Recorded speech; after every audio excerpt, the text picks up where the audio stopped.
والے کیوں نہیں بچتے، کالے جادو والے کیوں نہیں بچتے؟ ان کے ذہن میں بات ڈالی ہوتی ہے کہ اسے تویز ڈالے گئے ہیں، انہیں نہیں بچنا۔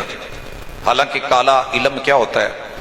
میرے پاس آئے 3 لاکھ میرے اکاؤنٹ میں بھیجا، سس مرونی ہے جی مار دو، یہ تویز ہے، کل لینا۔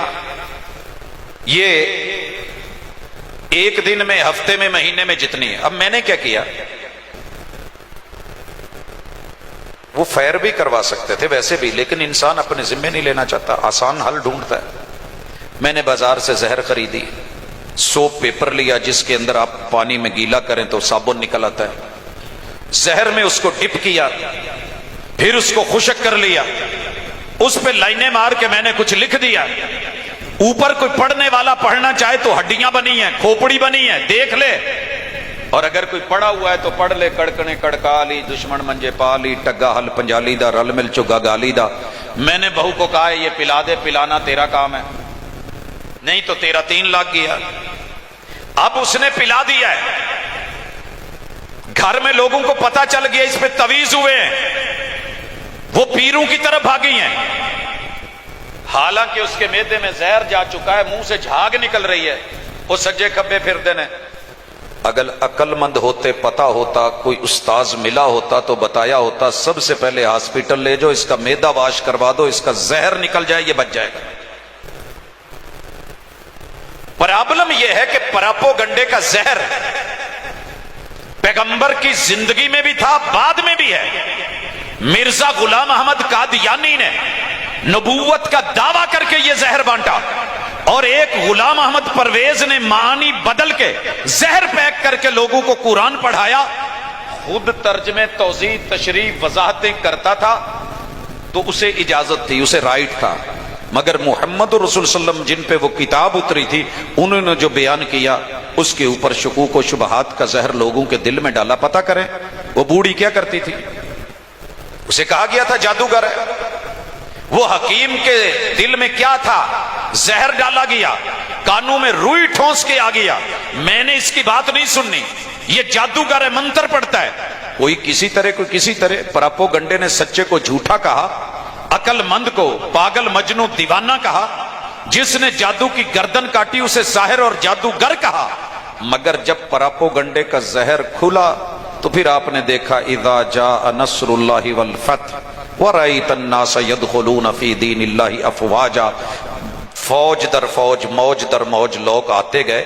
تو میرے بھائیو، ایک پراپوگنڈا یہ ڈالا گیا ذہن میں کہ سرکار حضور علیہ الصلوۃ والسلام کو صرف قرآن ملا ہے، حدیث 250 سال بعد لکھی گئی۔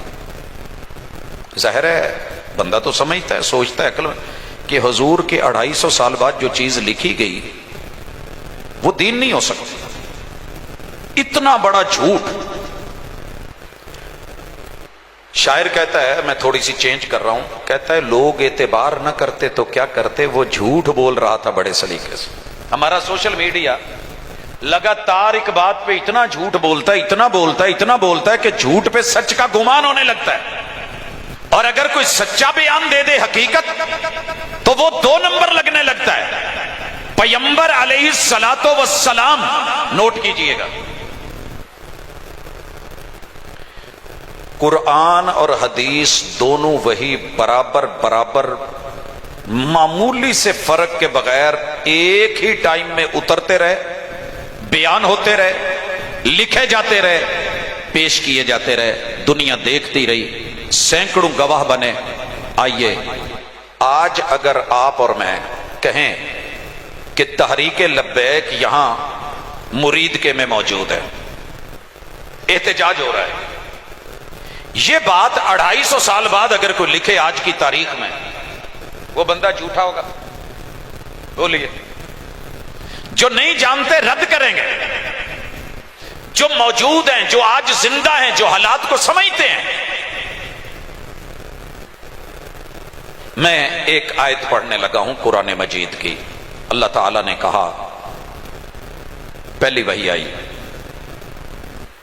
ساری دنیا متفق ہے کہ وہ وحی تھی، اقرا بسم ربک الذی خلق۔ کیا یہ پہلی وحی تھی؟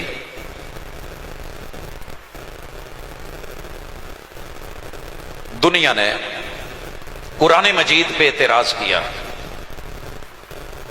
کہ قرآن بدل دیا گیا ہے، نبی کے گھرانے اور یارانے نے بدل دیا، حدیث نے بدلا۔ بھئی کیسے بدلا؟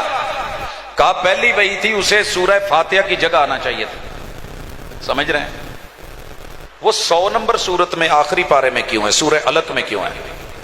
سورہ علق کو پہلی سورت ہونا چاہیے تھا۔ سورہ فاتحہ 5ویں نمبر پہ اتری ہے، یہ پہلے پہ کیوں آ گئی؟ پہلے تو تھوڑا سا عقل کو سلام کر کے اجازت دیجئے، میں تھیسس لکھ رہا ہوں۔ آپ کو پتہ ہے میں فہرست سب سے آخر میں بناتا ہوں لیکن لگاتا شروع میں ہوں۔ مجھے اتنی اجازت ہے، کمپنی نے رائٹ دیا ہے، یونیورسٹی تسلیم کرتی ہے، ہائر ایجوکیشن تسلیم نے اس کو پاس کیا ہے۔ ضروری نہیں کہ جو چیز پہلے آئی ہے اسے پہلی جگہ پہ رکھا جائے۔ میڈیکل اسٹور بنا، فارمیسی بنی، سب سے پہلے دل کی دوائیاں آئی، دل کی دوائیاں، مان لیجئے اسے ایچ والے خانے میں رکھا گیا۔ آئی سب سے پہلے یہ رکھی کہاں گئی ہیں؟ ایچ والے خانے میں۔ کوئی اور میڈیسن آئی ہے، ایک میڈیسن آئی ہے اور بالکل آخر میں لگی ہے، اے سے شروع ہو رہی ہے، رکھی پہلے خانے میں گئی ہے۔ اب آ گیا ہے پیشنٹ، اس کے پیٹ میں درد ہو رہی ہے، وہ دوائی مانگتا ہے تو اسے فارمیسی والا کون سی میڈیسن دے؟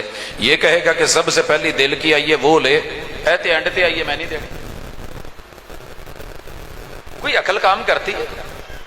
اگر شعور سے سوچے، ایک پورے کا پورا ڈپارٹمنٹل سٹور لگا ہے، اس میں سب سے پہلے فرنیچر لگا، پھر اور چیزیں آئیں اور آئیں۔ پہلا گاہک آیا، وہ گھی کا آ گیا، پاجی ایک پیکٹ گھی ہوتا دے دو، ایک کہے نہیں یار کیوں ہوتے، آخر تے آیا پہلے فرنیچر بیڈ چوک۔ بندوں کو اجازت دیتے ہو اتنا تو اللہ کی بھی حکمتیں ہیں، وہ حکیم ہے، وہ علیم ہے، کس جگہ کو کہاں رکھنا ہے۔ اچھا پہلی وحی آئی، بتایا کس نے؟ قرآن مجید پورا 6236 آیتوں میں ایک آیت بھی آپ کی رہنمائی نہیں کر پائی کہ پہلی وحی کون سی ہے، کتنی آیات پہ ہے۔ اسی کے ساتھ متصل حدیث ہے، جبریل کہتے ہیں اقرا، آپ کیا کہتے ہیں؟ ما انا بقارئ، یہ قرآن ہے یہ حدیث؟ اقرا ما انا بقارئ، ادھر قرآن بولا جا رہا ہے، ادھر جواب میں حدیث آ رہی ہے، اقرا ما انا بقارئ، 3 بار، چوتھی بار اقرا بسم ربک الذی خلق خلق الانسان من علق اقرا وربک الاکرم الذی علم بالقلم علم الانسان ما لم یعلم۔ غار چھوڑ دیے، گھر پہنچے، زملونی زملونی حدیث، انی اخاف علی نفسی حدیث۔ کیا آپ حضور کو اتنی اجازت دیتے ہیں کہ آج اگر کوئی حادثہ ہوا ہے تو میں گھر جا کے بتاؤں کہ میرے ساتھ یہ ہوا ہے؟ حادثے سے بڑا حادثہ یہ ہوا، لوگ ٹھہرے نہیں حادثہ دیکھ کر، اپنا حادثہ فیس بک پہ لگائیں، سوشل میڈیا پہ لگائیں۔